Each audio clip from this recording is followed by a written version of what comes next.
L'intégralité de cet effet époustouflant est fait en CSS. Ça faisait longtemps que j'avais pas pris une telle claque, alors j'ai eu envie de me pencher dessus et de décortiquer tout ça pour vous et vous donner toutes les pistes nécessaires pour pouvoir le reproduire de votre côté. Ce site de cartes Pokémon holographiques a été créé par un illustre inconnu, Simon Gollner, un développeur front-end avec 10 ans dans le métier, qui vit apparemment en ce moment à Hong Kong si on s'en fie à son site personnel. Même s'il a créé le site avec les cartes Pokémon, il s'est probablement inspiré du super sexy site de Linear, une boîte américaine qui ont à ma connaissance été les premiers à nous sortir cet effet et que je respecte énormément pour la qualité des interfaces de leurs produits. Cela n'enlève toutefois rien au génie de Simon qui a eu la très bonne idée de rapatrier cet effet qui était cool sur un exemple qui nous parle à tous et qui nous a tous fait absolument vibrer si on s'en fie au nombre historique et record de likes qu'il y a eu sur le tweet dans lequel je présentais cet effet. En plus, il a grave bûché pour rapatrier tous les effets holographiques qu'on trouve sur les cartes Pokémon de base, donc il y a quand même un max de boulot, donc GG à lui. Aujourd'hui, on va aller sur le site du gars, on va décortiquer cet effet pour deux raisons. D'une part, pour vous montrer comment c'est fait, parce que c'est super intéressant, et de deux, pour vous montrer la méthodologie qu'un développeur Fontaine utilise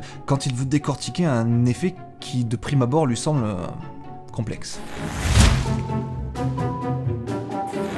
C'est le moment de décortiquer cet effet, on y est. Alors cet effet, très cool déjà, il est constitué de 4 gros éléments. Donc le premier, bien entendu, celui qui saute le plus rapidement à l'œil, c'est l'image de la carte Pokémon qui est là. Le deuxième, qui pète au visage aussi, c'est cette espèce de mouvement 3D qui donne l'impression qu'on manipule l'objet dans la vraie vie. Très cool. Mais ça, c'est un effet qu'on a l'habitude de voir, on l'a vu des tonnes et des tonnes de fois, et il a même été adressé sur des tutos complets par exemple Developed by Ed. Tuto très cool, que je ne peux que vous recommander, très clair, très évident à comprendre. Donc on a dit...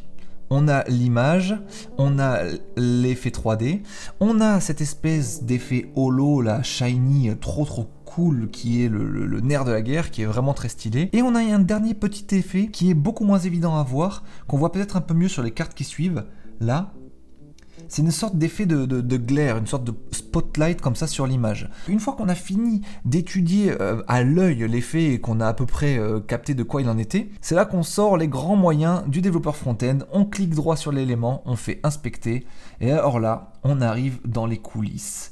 On a tout qui se révèle à nous, et c'est là que c'est fabuleux. On a accès à toutes les propriétés, tous les petits éléments à droite à gauche, et on peut tout faire évoluer pour expérimenter un peu notre côté et pour essayer de voir comment les choses fonctionnent. Donc là, on se rend compte qu'on a bel et bien l'image dont on parlait, qui est dans une image, donc c'est pas un background. Cool. On a le card shine, donc là, quand on clique là-dessus, rien qu'à voir la gueule des propriétés, on se rend compte que c'est ça qui gère un petit peu l'espèce d'effet gradient dégradé là qu'on voit un petit peu. On a cette espèce d'image là qui apparaît ici, qui est à ne s'y méprendre. Les espèces de motifs qu'on voit là se dessiner derrière, les petits patterns là, très cool. Et puis on a enfin ce bloc là, le card glare basic. Et ça, le glare, c'est exactement ce dont je vous ai parlé. Donc pour s'en rendre compte, on va faire un petit truc assez cool. On va masquer toutes les images du site. Hop là, image, on va faire visibility hidden. Voilà, donc là on se dit mais qu'est-ce que tu fais Benjamin Code, là où tu nous amènes, c'est quoi ce travail? Et là regardez-moi le bordel. Waouh, c'est beaucoup trop cool. Donc là on voit très bien les espèces de gradients évoluer, bouger comme ça. On voit bien les espèces de patterns là en noir dark là, c'est très cool. Mais on a un petit peu mal à capter ce qu'ils font encore. Et on voit pas bien le glare ici. Donc on va aller voir sur les autres images. Là on le voit un peu mieux le glare. On va essayer de le voir ici aussi. Allez, n'ayons pas peur d'aller vraiment fort. On supprime carrément l'effet hologramme.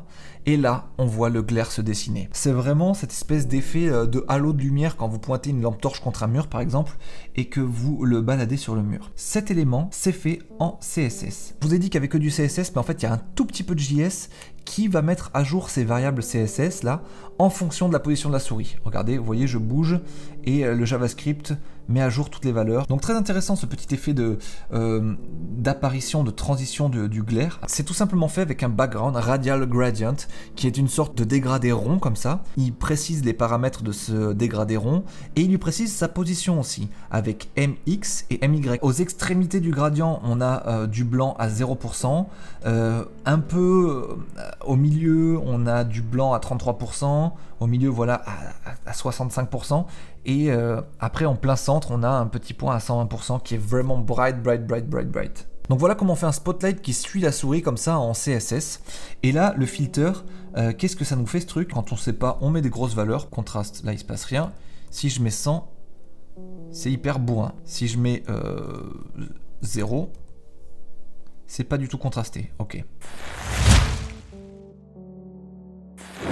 Alors l'effet holographique, on a cette partie-là et à l'intérieur, il y a un after. On regarde ce qu'il y a sur le after. Le after, apparemment, il a lui aussi tous les hologrammes, il a lui aussi les petites images comme ça qui se répètent. Donc le parent et le after qui est dedans, ils ont à peu près la même chose.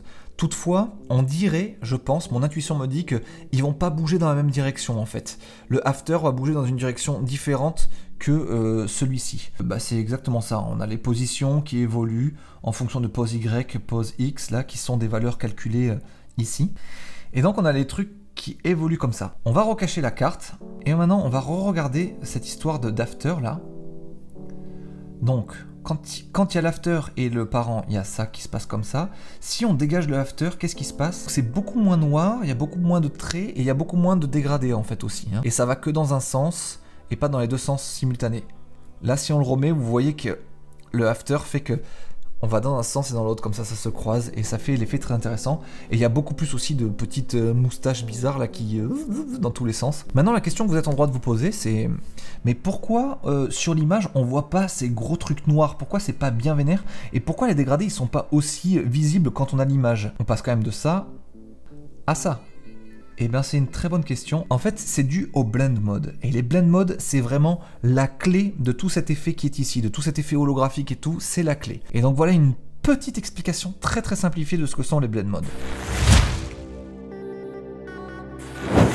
Le blend mode, ce qui pourrait se traduire en français par la manière de mélanger les couleurs, c'est vraiment, vous prenez votre objet qui est au premier plan, votre objet qui est au second plan, et vous allez mélanger ces couleurs avec ces couleurs, mais vous allez les mélanger d'une manière bien particulière. Soit vous allez additionner les couleurs, soit vous allez additionner la lumière de ces couleurs, soit vous allez soustraire les couleurs de l'un à l'autre, soit vous allez les multiplier. Il y a des tonnes et des tonnes de façons de faire des blend mode, et c'est sur toutes ces manières différentes que ce projet met l'accent. C'est grosso modo comme ça que ça fonctionne. Dans cet exemple par exemple, vous avez le logo de Firefox qui est posé sur un background orange. Donc si vous faites normal, il se passe rien. Le logo de Firefox est stylé. Par exemple, la différence là, c'est exactement ce que je voulais vous montrer. Vous voyez, on a du orange derrière, et vous allez vous rendre compte qu'à l'endroit de la queue où ça ressemble le plus au orange derrière, en fait, vous faites la différence. Donc vous soustrayez une des couleurs à l'autre, et du coup, quand vous substrayez la même couleur à elle-même, vous arrivez à 0, et donc 0 en termes de couleur, c'est quoi? C'est du noir. C'est pour ça que là, vous avez ça.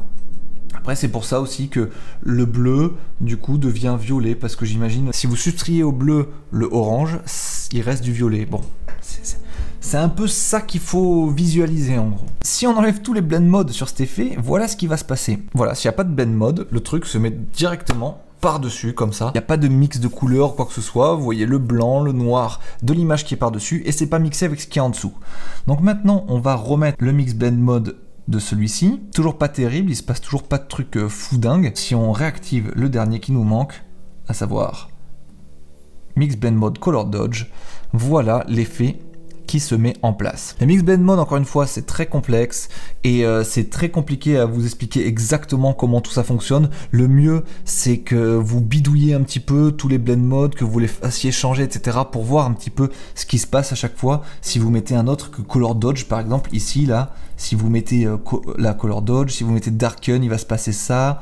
Si vous mettez Différence, il va se passer ça. Voilà. Vous faites varier les color modes et vous essayez de comprendre ce qui se passe vous-même, parce que waouh!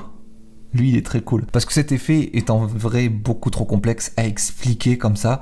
Et ça va faire ce genre de truc.